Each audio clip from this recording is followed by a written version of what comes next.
Really, it's about defining for yourself how to create wins in your life, right? So often in life, we don't ever take the time to define like what success is for us or even what a win is for us. Like you might go through the day and think like today sucked, but if you look back on the day, there's probably a lot of moments where like, oh, that was really good. So welcome to today's episode of the Hospitality Leadership Podcast. And today I'm speaking to Cody Adent, who is the founder and CFO of Vibrant Management. Now, not only is he a successful businessman, but he's also an author of Winning the Moment.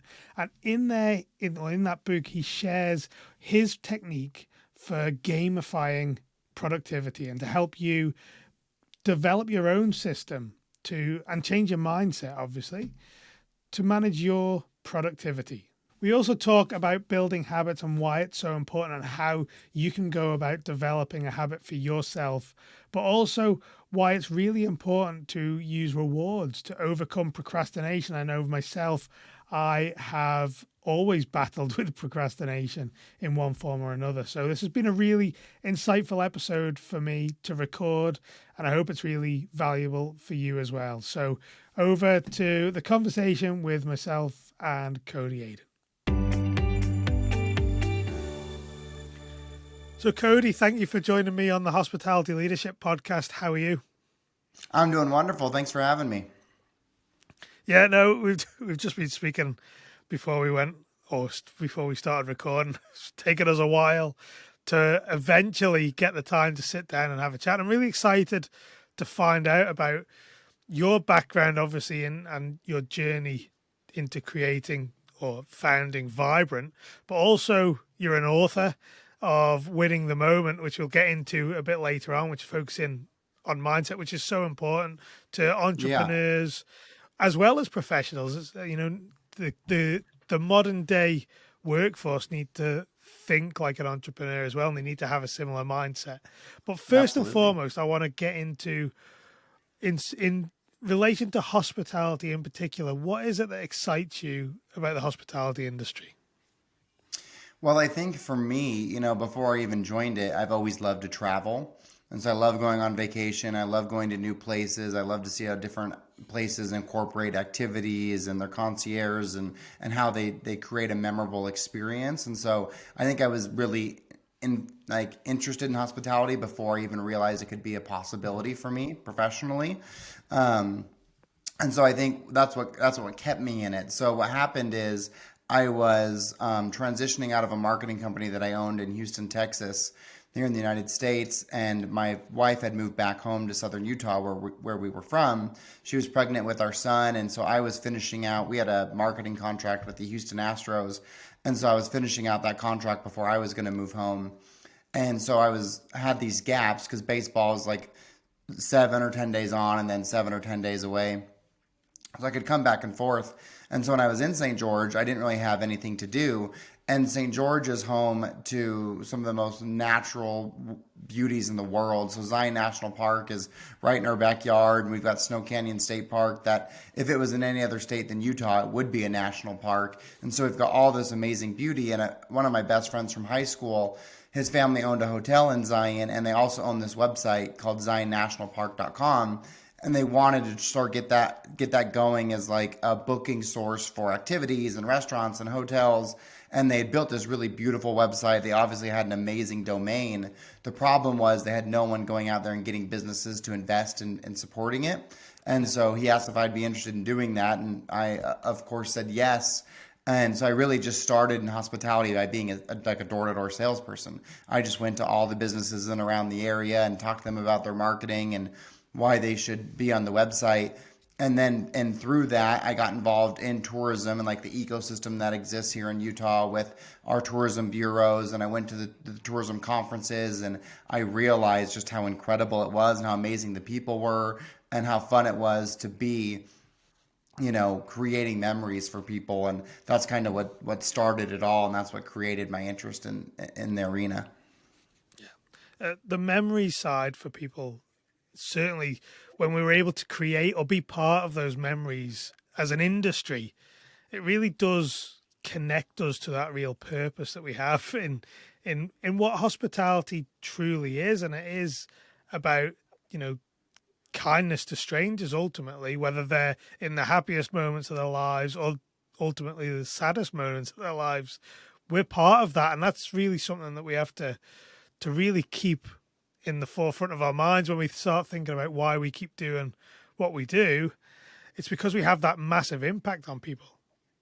Yeah, and it's amazing how far even the small things go. Like I just celebrated my birthday a couple weeks ago, and my wife and I had our 12-year anniversary, and we went to the Waldorf Astoria in Petrogal in Cabo, which is just an absolutely world-class resort.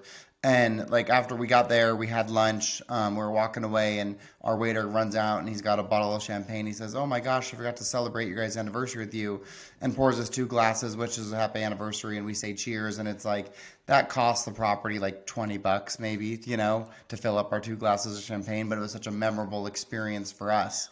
And it's those little things that can go so far. And I think it's really fun when a property gets the opportunity to really focus on creating those memories. So moving forward now to Vibrant, just talk us through what it is that you do at Vibrant. What purpose do you serve for the hospitality industry? Sure. So we kind of fill a bunch of buckets at Vibrant. So Vibrant just barely celebrated its 5-year anniversary. And it was founded and created initially because that best friend I talked about, Breck, his family owned this amazing property in Springdale called the Cliff Rose. And it had been in his family at that point. They just barely celebrated their 30 years, and they were an independent property. And there was really no way for us to increase our rate because we were really as high as we could go as an independent. We couldn't get AAA to flag us any higher. And so we knew we needed to put this big investment in the property if we're going to increase our revenue. And we didn't have the luxury of adding more rooms. So it had to be a rate-based focus. But we knew that if we took that risk of investing all of that money and relied on like the traditional rating companies like a AAA or a Forbes, there was no guarantee that we would, be defined as 4-star. And what was really interesting is in Southern Utah, which is shocking because of how much we have to offer, no 4-star properties existed at this time. And so we knew if we could get into that space, we were really going to be a step above the competition. And so we were deciding between joining the soft flag with Marriott as an autograph property or with Hilton as a curio property. Ultimately decided that Hilton was the right fit for us. And in going through that process, realized that in order to continue to manage the property, we had to have a management company. And what we also didn't know is that it's really hard to get approved by Hilton or Marriott. And so we didn't even realize the uphill battle that we had. And a lot of people in the industry said, like, there's no way you guys are going to get approved. It's not going to happen. And we were really fortunate that Hilton did end up approving us. And so that's really why Vibrant was created, was originally just to manage that property. But what we realized going through that process is that there's so much that we have to offer. And so there's no reason for us to not offer that to other properties. And so we really focus on like the boutique hospitality, like small boutique hospitality properties that are very unique. So currently the only flagged property we manage is the Cliff Rose Curio in Zion. And then we've got this amazing collection of all these other smaller properties. And the other thing that we learned in going through this, starting out as just a traditional management company, is that we had to go through this whole branding process in order to become a part of the Curio program. And it was at no small expense. I mean, it was a huge, huge financial investment. And there's so many amazing smaller properties out there, from 12 to like 30 rooms that could never make an investment like that into their brand. And so we thought like, man, we've learned how to really build a brand. Why don't we offer that to that segment of properties? And so now what we'll do for properties, whether they're brand new or they've been around for 30 years and they need a refresh, we'll go in, we'll really put parameters around their brand, because so many times when you say brand, people just think you're talking about their logo. But what we mean is like the personality of the property. Absolutely. How are you going to connect with guests emotionally and intellectually? Like, what are those things they're going to feel about your property? And what are the things they're going to think about your property? And how do we want that to be defined? And let that be the guidepost for everything that we do. So it really starts with that. And then we go into your visual assets and how your brand appears, no matter where it's found. Through your website, through a billboard, through a magazine. Like, it always needs to be cohesive because people need to subconsciously connect with you and feel that familiarity. So after we build the brand, then we build their logo, their colors, their typography, build out their website. And then that's when we get into like the management. Now, the other funny thing that we learned is that a lot of these marketing companies aren't very good. And so we were paying these huge amounts of money for marketing, and either for the properties that we owned and managed ourselves or for our clients, and realized like, man, we're paying so much money. It's very vague on what we're getting back. We don't feel very confident that we're getting an ROI. So let's start doing marketing. And so we created a marketing channel with inside of Vibrant. And so now we've got clients that are full management, that we do everything for them. They might just be revenue management, where we really just focus on their rate and revenue. We've got some clients that are only marketing. That's all that we do for them. And we've never yet had someone. We would just do their branding if they wanted, but pretty much every person that's gone through that branding process with us, at the end of that, has decided to move forward with us for management. So that's been a really fun experience. Yeah, and you mentioned their branding, and it's very, a lot of businesses do skip that first part, and that's creating that personality or defining it and getting clarity on it. And Yeah. I think that's where we start to see the disconnect when it comes to, when we do start creating the presence digitally, we start to lose that consistency because they haven't nailed that Yeah, you don't have a initial flag in the personality, ground. that brand voice. Yeah, exactly. And so it's really unique how we do it. So what we do is, whoever the property owner is, we find out who their stakeholders are, whether that's ownership or people who've worked there for a long time, or friends and family, or return guests who've been coming to the property for years. And we send them a survey. So we ask them questions that are really unique to make them think about their property and speak about it in not the normal terms they always say. We're a 50-room property. We focus on this. We have this many amenities, yada, yada, yada. So we'll ask them, like, if you were an ice cream, what kind would you be? And we'll give them 4 different ice creams, right? Are you mint chocolate chip? Are you vanilla with sprinkles? Are you some really unique, like, vegan ice cream? And so that way, when they're thinking about their property, they have to get outside of that traditional focus and thought process that they usually have. And they've got to think about it in a more interesting way. And so then after they complete that survey, we'll go and have a 2-day offsite meeting with them. And we go and review all the results. We go through where they've been, where they want to go. And we just have all these sticky notes. And as words come out that like resonate, so like maybe it's family, you write down family, you put it on the wall. And then when it's said and done, we're going to have 500 to 1,000 sticky notes. And if family showed up 40 times, then we know, like, okay, we might have something here. Like, this is a sticking point for this property. And so that's how we distill it down and end up building that brand platform that shows, how we're going to address and connect with our clients emotionally, and then how we're going to do it intellectually, which is like the facts. Like, this is how much the property costs. This is where we're located. Like, what are those things that are tangible that the guests can touch, but we're going to be consistent with every single time. Now, branding aside, what's one of the biggest challenges, the biggest issues you see with your clients that are recurring across, a number of your clients? Is there one thing that stands out as consistently being a consistent mistake that people are making? I don't know if it's a mistake that I would say. Well, I guess if we're going to talk about something that clients do that we see all the time, is not investing in professional content. So thinking like, oh, I'll just take a picture of my cell phone and I'll put that on the website. Or I guess just not investing in professional support in any capacity, right? Like, oh, I'm going to go make my website on Squarespace because it's cheaper. Or my nephew is going and learning how to build websites. I'm going to have him do it. Or I'm going to go to Fiverr, or I'm going to go to ChatGPT, or I'm going to go to 99 Designs and get my logo. And so it's like, when you don't invest appropriately for the things that you're using, you aren't going to be able to compete with someone who is. And so, like, what's amazing that we'll find is so many of these properties have no good visual content, either videos or just pictures. And so when we come in and we bring our professional photographer and do an entire series of professional photos, it absolutely transcends the digital presence of the property. And it's the same property it was before. Nothing's different. It's just the way that we're highlighting it with someone who's a trained professional, between lighting and angles and all of those things that make a photographer good. It makes such a huge difference, and it really transforms the way the property can be viewed digitally. So we've got one property that had been around for, they're going to celebrate their 50 years this July. Oh, And they had never really, because they'd been around for so long, and so they had like they could really rely on just like who they were. So they didn't have a very good digital presence. They didn't even have a logo. So there were so many digital components that were missing. They didn't have good photo content, and so we had started working with them and said, "Look, trust in us. Let us take you through this branding process. Even though you've been around at that point for 47 years, let's really define it because you never did. Let's create some digital assets. Let's create some consistency." And we saw their revenue after we did that branding process double year over year. wow. That's impressive results. And is that something Yeah. you see consistently, once you are revamping the digital assets, the digital presence of a business?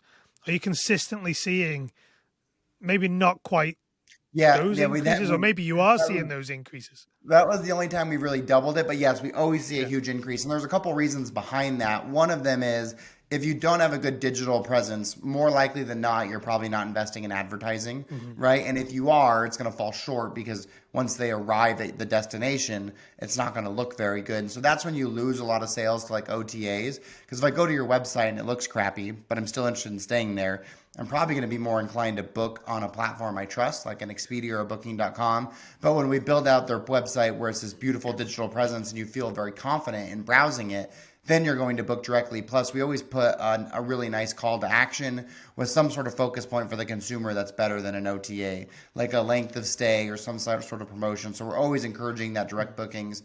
Across our portfolio, our OTAs only represent about 15% of our overall bookings.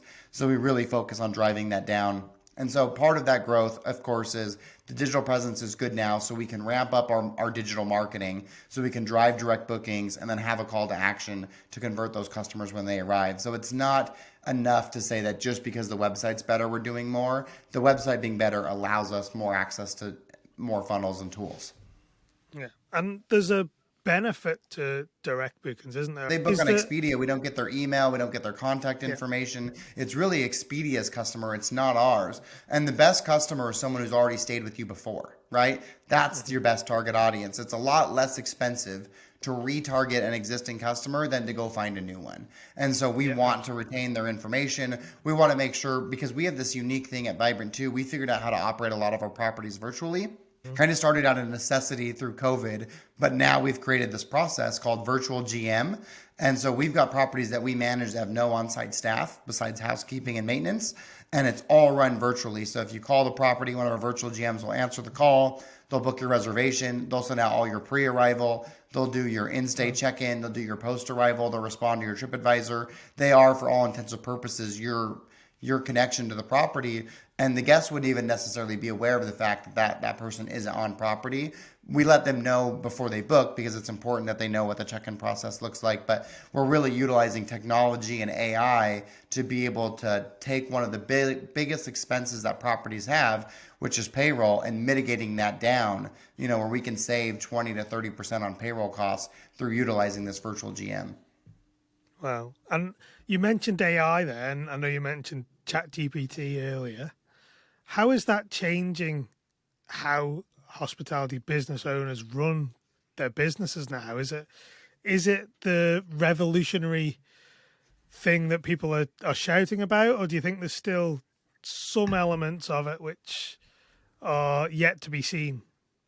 I think there's going to be way more advancements, but it has so many benefits now. So I said before, invest in professionals, and I still believe that.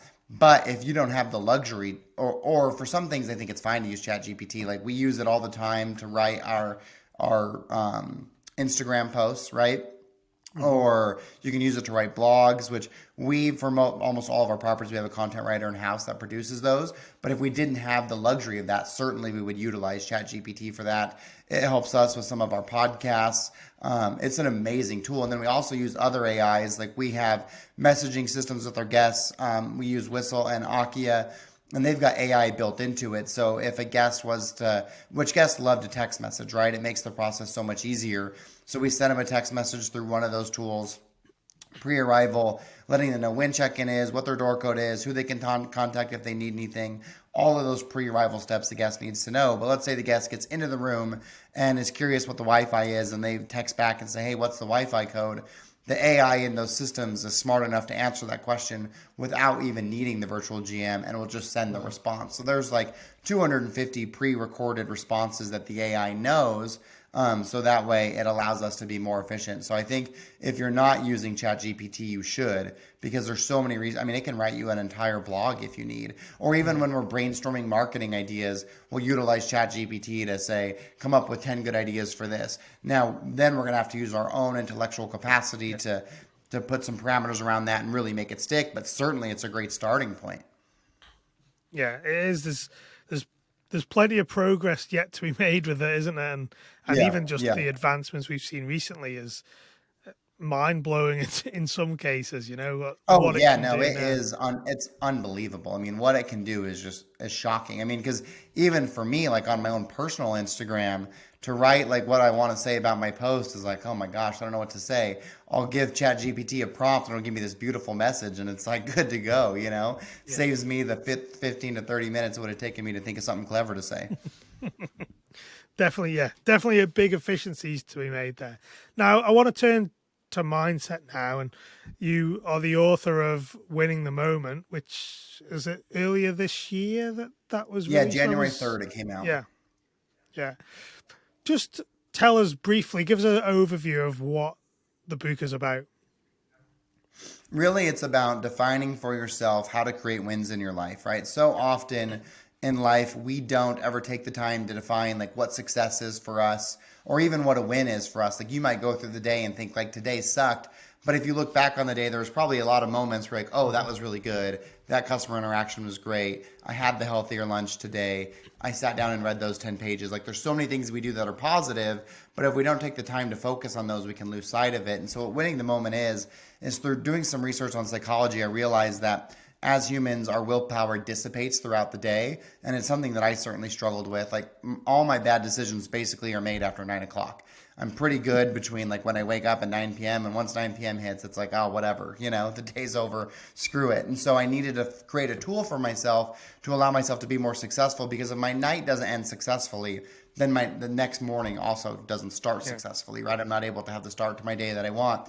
So really, I got to win my morning and I got to win my evenings. And this process I've created allows you to help do that. And so there's these bracelets on your wrist. And the idea is that you move it from here to here whenever you create those wins. And the thing is, I'm not telling people what the wins need to be because I want them to define it for themselves. So it's like if you've got a soda addiction and you're drinking a 44-ounce soda every day, well, if you get a 20-ounce soda today, you can move a bracelet because that was a win. Or if you're struggling with depression and you can't get out of bed until 11 o'clock in the morning, and today you get up at 10 o'clock, well, that's a win for you. And like a good example for me, one of the things where I struggled is like come about 3 o'clock in the afternoon, so the time it is for you there. Um, I always like am in the lull at work, right? And it's like so I go into the break room and I'm looking for something to pick me up. So I'll grab like a Snickers or a granola bar or whatever. And then as soon as I'm done eating it, I'm like, oh, why did I do that? I don't actually want the Snickers. I wanted Yeah. the dopamine the Snickers was going to give me. But the dopamine is so short lived, and then I'm frustrated with myself for having this sugary thing I don't want. And so the idea is just like when you cross something off a task list, it gives you that dopamine. So when I go into the break room now, I look at the Snickers, I make a healthy decision to have water instead, and then I can move a bracelet from here to there, and then I'm going to get the same dopamine that I would have gotten from the Snickers without negatively going against what I want. So it's really creating a path to create the life that you want for yourself. So, just talk us through the significance of the bracelet. Then, what is it? What does that do for the wearer? Yeah, so ultimately it's like a visual representation of your day, right? So I've got two bracelets moved already today. Because we had this earlier podcast, usually by the time I go to work, I'll usually have about five, but it allows you to have that visual reminder as to how your day is going. And then when you move that bracelet, it gives you that dopamine that you would have gotten from whatever that thing is that you're trying not to do. Or even if it's something that it's not necessarily something you're trying not to do, just something good that you did. And really, Yeah. it allows you at the end of the day to have that momentum built up where it's like if it is 9 o'clock and I've still got 3 bracelets on this wrist, it's like, okay, I can make 3 more good decisions and I can win the day. So I'm not going to have that whiskey. There's one, because I'd love to have that. And then let's say I get in bed by 10 o'clock because I know I've got to get my sleep. So there's 2. And then I write in my journal, there's 3. Now I've just won the day. And those little decisions that I used to be able to rationalize myself out of, now they have value because it's like, man, I'm so close to winning the day. I can do that. And then if once your peers and your friends and your family start to know what you're doing, like just the other night, I told my wife, like, oh, I think I might have, I think I'm going to watch the game and have a drink. And she's like, well, are you going to win the day? And she looked at my bracelets and saw what I had left. And it was like, oh, you're right. Like, I should just do that instead. And so then you can create this grouping of people can support you in your goals. And the other thing is that winning creates momentum. So there's this thing called the winner effect. And it's a psychological science that's proven that as we win, we get more dopamine, we get more testosterone, and we believe we're more likely to win again. And so what I'm trying to do for people is create positive momentum in their lives, because momentum works in whatever direction you're going, and it's very hard to stop it. So if you're in a negative spiral, it's really, really hard to get out of it. And if you haven't yet created positive momentum, it's really difficult to start. But maintaining momentum is easy. And so what I want to do for people is help give them a tool that allows them to build that momentum. And it may start with just the easiest things, like I woke up, I drank my glass of water, I reviewed my emails. Like, it doesn't matter what it is. As you start to win, those tasks that you define a win will increase in difficulty as you move forward, but you'll move forward with the confidence that you're going to be able to succeed.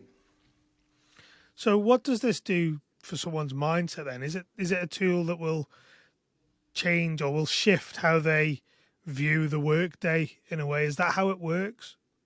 I think so. I think it works differently for everyone, but certainly because at the end of the day, on a regular day, you're not really conscious of all those things that happen because the subconscious drives so much of our life. So you're just kind of on autopilot, especially if you've been doing a job forever. Like, you're not going to remember all those little things that you did. You're just going to be like, yeah, it was another day.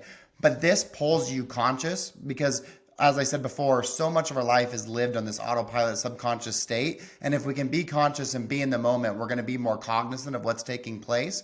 And so by being focused on when those good things happen, it also puts it in your brain too. So when the day's over and you reflect back on your day and you see you moved 8 bracelets while you were at work, then you're like, man, I had a great day today. And you're going to remember all of those because it's attached to an activity now. So you'd be like, oh yeah, I had that great guest interaction. The guest came in, they were upset. I was able to remedy it for them. I forgot I moved a bracelet for that. That was awesome. Like, it's just going to move you into a conscious state of mind.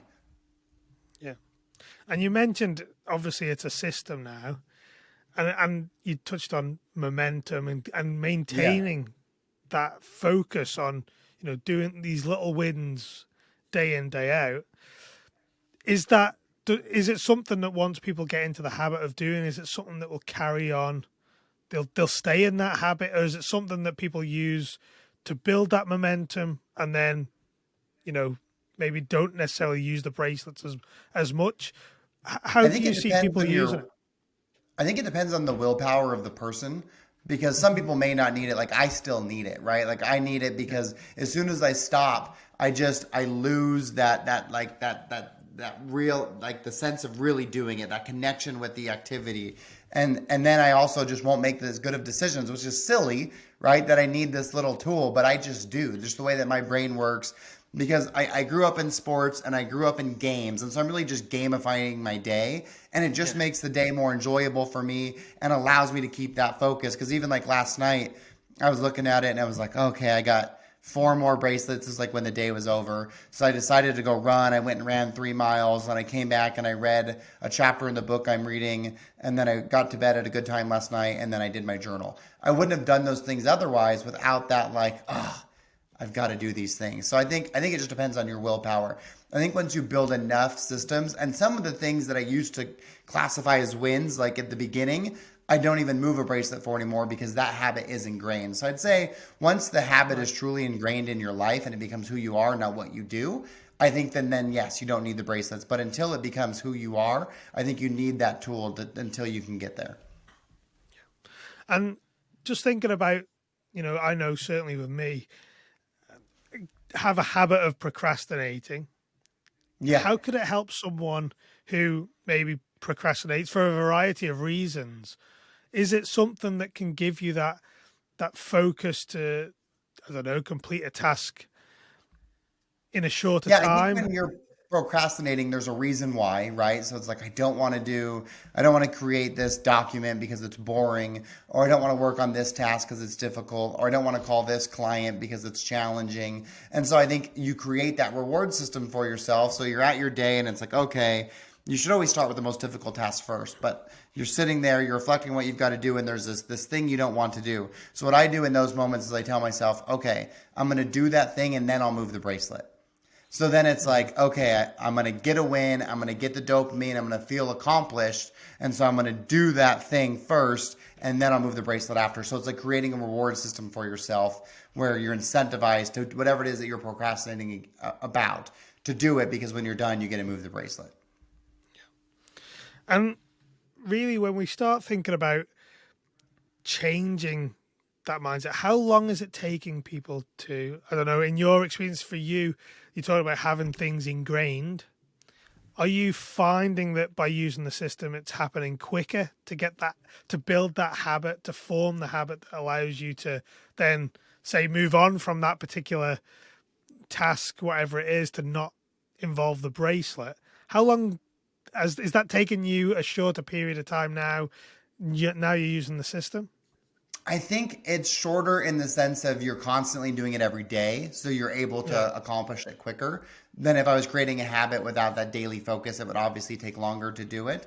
And I would say that it takes about, they say 21 days. I feel like it takes about 3 months of consistency to really build it Yeah. into your daily activities, where it's no longer like this internal battle of am I or am I not? It's just you're going to do it. Once it becomes like breathing and it's not a conscious choice anymore, you just do it every day, then it's ingrained. But if you can talk yourself out of it, or you have that internal dialogue of like, oh, maybe today I won't exercise because I'm a little bit tired and I've got this work appointment. Like if you're able to do that, then it's not a habit yet. Yeah. And as far as the definition of winning the day, how many bracelets would you need to move? I know you mentioned 8. Did you? Is that the number 10. that So I have you? 10 bracelets. Oh, right. So Okay, for so me, winning 10. the day is 10. But just because you don't move them all also doesn't mean that you didn't have a good day, right? Because if you've never really been productively moving towards the thing that you want in your life, moving 2 bracelets might be a win for you, Like that might be the most wins you've gotten in the last 5 years. And so I think it's really up to the individual to define that for themselves. But I know for me, and I think that for most people, there are about 10 decisions throughout the day that can really transform what your life looks like. And so that's the number. But I think, just like anything, if you're going to run a marathon, you don't run 26 miles the first day. So it's not like you have to start out being like, I'm going to move all 10 every single day. I just want you to make progress, because progress is Yeah. important. We're not striving for perfection. We're really just looking to create progress every single day. Because if you make all these little wins, a year from now, it will be unbelievable to you how far you have come. But it's so difficult in the moment to have that long term mindset, because, like, when you don't have the ice cream tonight, all you can really think about is like, well, I want that reward right now. And having ice cream today is not going to change how I look in a year. And it's true.